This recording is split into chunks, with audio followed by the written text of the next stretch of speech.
Good morning and welcome back to our Bookaday program. Today is Monday, and I'm going to share a story with you called George Washington's Teeth. The authors are Deborah Chandra and Madeline Camora. George Washington's Teeth.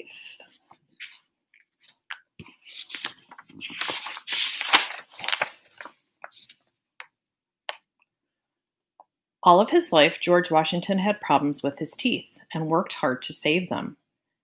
This story is based on what really happened to George and his teeth.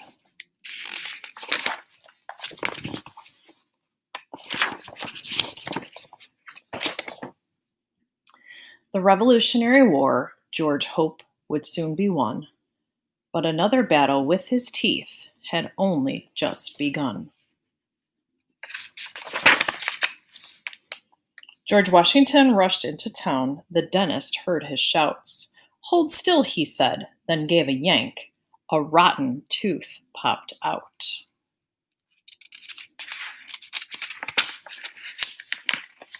All that night, George tossed and moaned. Another tooth was sore. But at the dawn, he saddled up and galloped off to war.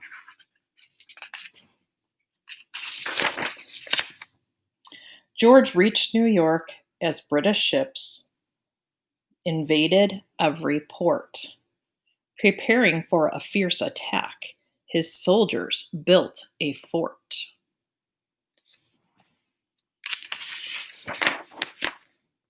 Inside, he rubbed his swollen gums with soothing oil of myrrh, until a sentinel cried out, "Here comes the British, sir!"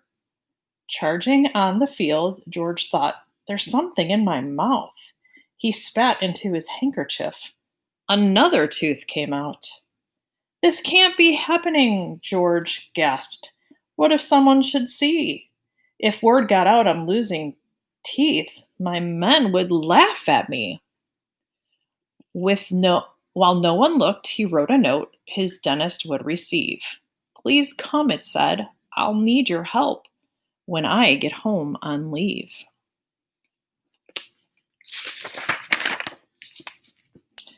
Back at home, George lost more teeth, till he had only 10. "Oh, Martha, dear," George cried, "I fear I'll never eat again." She fed him mush and pickled tripe, but when guests came to dine, he sneaked one of his favorite nuts. Then he had only 9. George crossed the icy Delaware with 9 teeth in his mouth. In that cold and pitchy dark, 2 more teeth came out. Snow fell on George at Valley Forge. His blue coat hung in tatters. By then he'd only 7 teeth that couldn't even chatter. Yet bravely George led forth his men, coat and pigtail flying. While cannons boomed, he held his jaw and groaned, "I think I'm dying."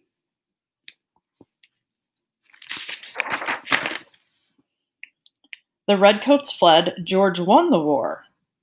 When he returned alive, Martha checked for 7 teeth, but counted only 5. He hid the evening of her ball, ashamed his friends would see. That night the dentist came along. George lost another 3. Poor George had no teeth in his mouth the day the votes came in.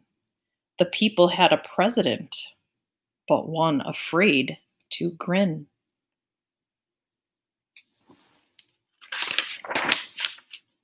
George stood up to have a look. He fell back on his fanny.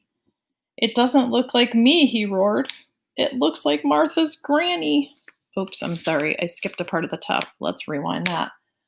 A portrait artist came to George. He said, "I know a trick.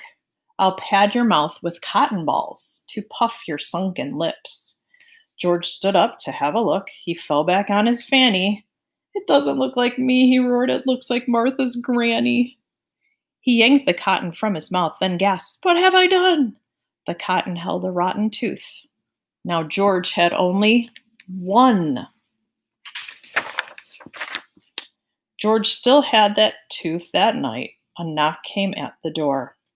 I've brought false teeth, the dentist called. Teeth that won't get sore.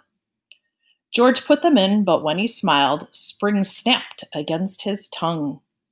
Out flew those teeth. Ah! George shrieked. They've knocked out my last one. Oh no, George moaned. I'm toothless. He kept his mouth shut tight. He couldn't sleep. He paced the floor and prayed with all his might. If only I had teeth, thought George. He pondered what to do. Aha, he cried. All my old teeth might help make something new.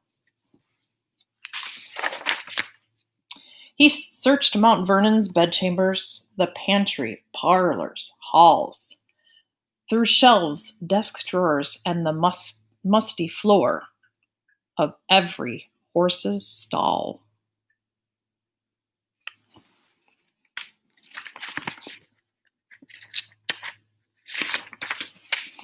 George found no teeth. Alas, they're gone. A great sob shook his shoulders. Through tears he peered in one last chest, leaped up and yelled, My molars!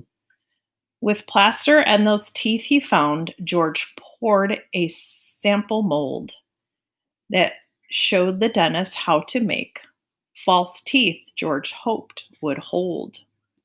The dentist took strong hippo tusks and carved a set to size, each tooth secured with screws of gold that lit up George's eyes.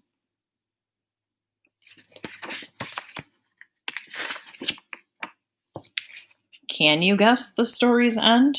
Those new teeth fit just right. And round the ballroom with his friends, George danced all through the night.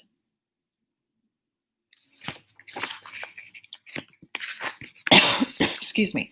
And at the end of this book is a timeline of some of the events of George Washington, mostly all the events leading up to the loss of his teeth and the making of a new one. And I know there's lots of stories that have been told about George having false teeth made of wood, but that is definitely not the case.